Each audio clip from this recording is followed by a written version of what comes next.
Hello all and welcome back to artofdino.com as we point out and expose another historical scam and a lie. Big time, I think. But again, this is all theory. I'm not positive. I can't go back in time and find out the truth. But there is something sketchy about the story, about everything, but especially this one, Sanssouci in Potsdam, Germany. So it is an incredibly sprawling palace created supposedly for Peter the Great to just relax and take it easy and be a carefree life. That's what I think Sanssouci means. They named the whole place carefree. That to me is a sign that they didn't make it. But either way, look at the terraced landscape here. This is incredibly terraced, and this is what it looked like back in the day. And I have a strong sensation that there is a lot underneath this puppy that we have no idea about, because everything had an underground, and it's always bigger and more crazy and elaborate than we expect. And this seems to be no different, because it seems like a lot of these.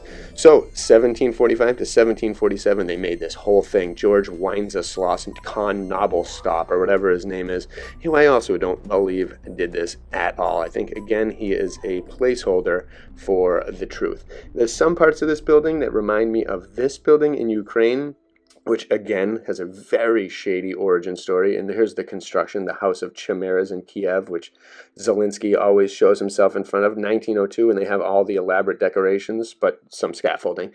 It also reminds me of this, the Chinese tea house in the Newburyport, in Newbury, Rhode Island. There's a mansion called the Marble House, which also has a Chinese house. And is this actually a Tartarian tea house? Because we know how they change things. So this is the Marble House in Newport, which I visited, and it's really amazing, and again, of an origin that they are lying about. But it looks very similar to this, which is found at this zone here, the New Palace. And so again, very similar architecture all over the place, all over the time. All these stories are lies. And I even found this, which I thought was interesting. This figure in the middle looks like a 17-striped American flag with the flowers covering where the stars once were. I'm not sure if it is. I'm not sure what that symbol is, the lyre or some kind of thing behind it, but that stripes just reminds me eerily of the American flag. I'm not sure if it's right, but again, I'm just observing, and I don't know too much. I didn't do a ton of research on this.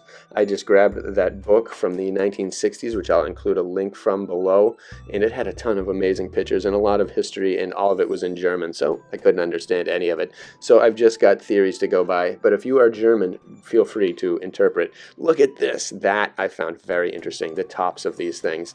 And again, the images we get are artworks from around the time shortly after it was created, supposedly. But again, in 2 years they built all of this place.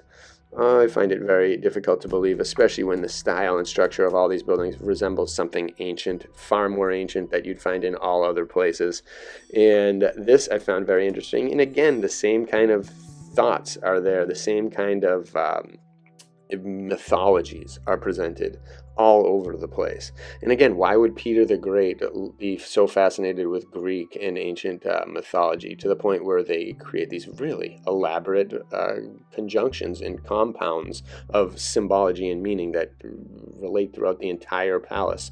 So, but again, these gardens, absolutely astounding. They're amazing. And, it's very easy to draw something that's already there. It's a little tougher to create something from scratch that's perfect and symmetrical. So again, were the people credited with this just the ones who drew it and captured it, or was it something different? But Sanssouci, what a place. And it looks to me like there was something on the top of that at one point, maybe more than just an observatory. It looks like something went up, some kind of tech. And again, I can't help but believe and be convinced that this place goes very deep underground. Maybe I'm wrong, but I've got a big feeling that terraces lead to a lot. And who knows what they did under there. But these sculptures, all really amazing, all supremely ancient, all incredibly detailed. And again, even these to be created in 2 years would be pretty impressive. Just all the sculptures, just half the sculptures, just 10 of the sculptures to be created.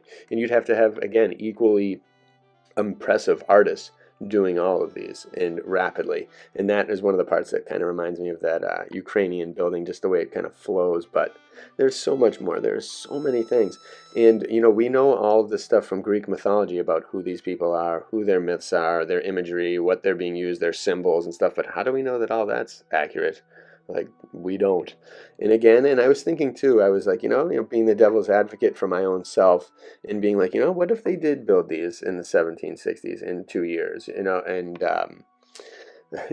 it seems incredibly far-fetched, but what if like the technology, during that airship time before it was all eradicated was impressive enough to be able to build all these things?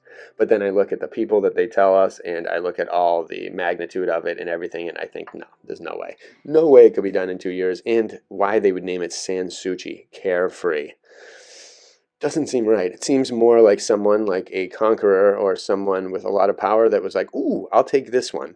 And I bet you there was one point in the world when the ancient civilization was defeated, where people in power from the oppressors and the controllers, the winners, were probably going around and being like, I'd like to make that my house. I like this one, or oh, I destroyed that guy. We eradicated him from history entirely. I'd like to take his spot and create my own history based on it. And even this, just amazingly detailed. And Peter the Great, why he needed all that for a tea house?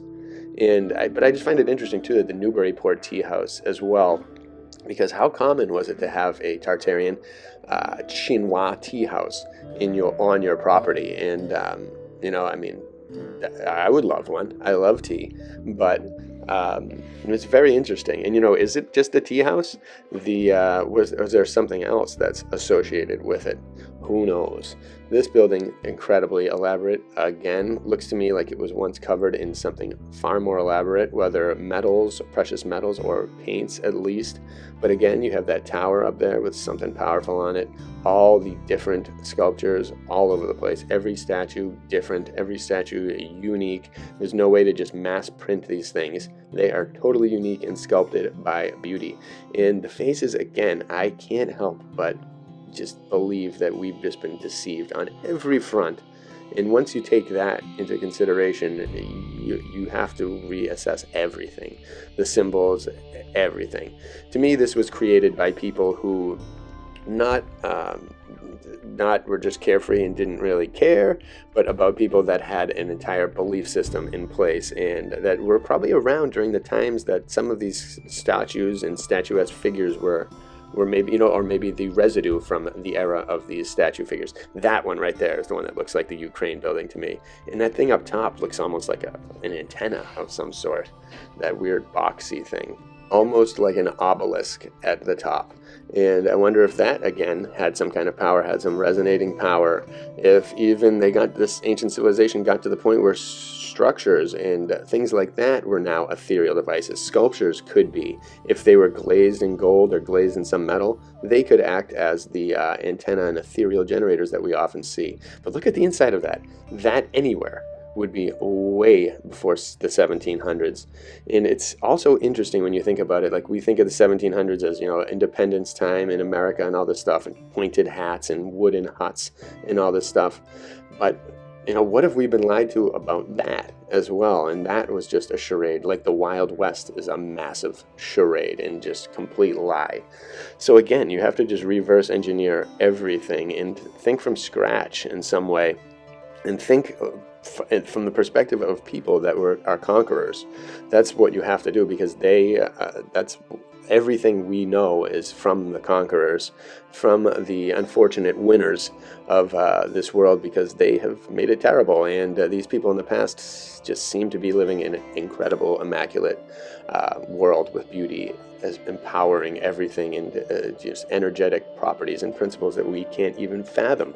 It all seemed so much better, but what we've got now is the residue of whatever happened in order to eradicate that past, and it stinks, but we have to think in a fresh way and in a fresh new light. So how would these people that seized power of this, how would they go about hiding everything?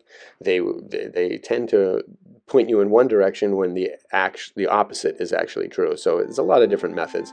And I find the floor patterns and ceiling patterns to be very intricate as well. That over there in the bottom left corner is a little star globe. I find that pretty cool.